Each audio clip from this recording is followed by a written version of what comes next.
கோவை மாவட்டம் மருதமலை வனப்பகுதியில் தாயை பிரிந்த குட்டி யானையை நீலகிரி மாவட்டம் முதுமலை யானைகள் முகாமிற்கு கொண்டு வரப்பட்டு பராமரிக்கும் பணியில் வனத்துறையினர் ஈடுபட்டுள்ளனர். முதுமலை யானைகள் வளர்ப்பு முகாமில் ஏற்கனவே 2 குட்டி யானைகள் பராமரிக்கப்பட்டு வரும் நிலையில் மூன்றாவதாக கோவை மருதமலை வனப்பகுதியில் மீட்கப்பட்ட குட்டி யானை முகாமிற்கு கொண்டு வரப்பட்டு 3 குட்டி யானைகளையும் பராமரிக்கும் பணியில் வனத்துறையினர் ஈடுபட்டுள்ளனர். கோவை மாவட்டம் மருதமலை மேற்கு தொடர்ச்சி மலைப்பகுதியில் உடல்நலம் பாதிக்கப்பட்ட 40 வயது பெண் காட்டு யானைக்கு சிகிச்சை வழங்கிக் கொண்டிருந்த போது குட்டி யானை தாயிடமிருந்து பிரிந்து மற்ற கூட்டத்துடன் இருந்தது. இந்நிலையில் 4 நாட்கள் தொடர் சிகிச்சைக்கு பிறகு தாயான காட்டு யானை காட்டிற்குள் சென்றது.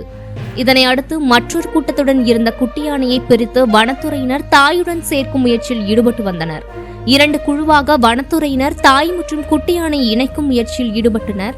4 நாட்களுக்கும் மேலாக இந்த முயற்சி பலனளிக்காத நிலையில் குட்டி யானையின் உடல்நலனை கருத்தில் கொண்டு முதுமலை யானைகள் வளர்ப்பு முகாமில் வைத்து பராமரிக்க வனத்துறையினர் திட்டமிட்டனர். இதனைத் தொடர்ந்து தாயை பிரிந்த குட்டி யானையை இன்று அதிகாலை கோவை மாவட்டம் மருதமலை பகுதியில் இருந்து வாகனத்தின் மூலம் நீலகிரி மாவட்டம் முதுமலை யானைகள் முகாமிற்கு கொண்டு வரப்பட்டு குட்டி யானைகள் பராமரிக்கும் கரால் கூண்டில் அடைத்தனர். பின்னர் வனக்கால்நடை மருத்துவ குழுவினர் மற்றும் வனத்துறையினர் மூலம் சிகிச்சை அளிக்கப்பட்டு தொடர்ந்து யானைக்குட்டியை கண்காணிக்கும் பணியில் ஈடுபட்டு வருகின்றனர். மேலும் குட்டி யானையை பராமரிக்க பழங்குடியினர் பாகன்களை வனத்துறையினர் நியமித்தும் குட்டி யானைக்கு தேவையான பால் மற்றும் லாக்டோஜன் உள்ளிட்டவைகளை வழங்கி குட்டி யானையை கண்காணிக்கும் பணியில் வனத்துறையினர் ஈடுபட்டுள்ளனர்.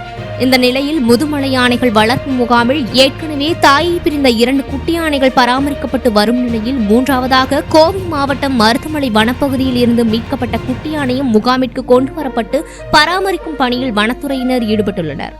Garuda Voice.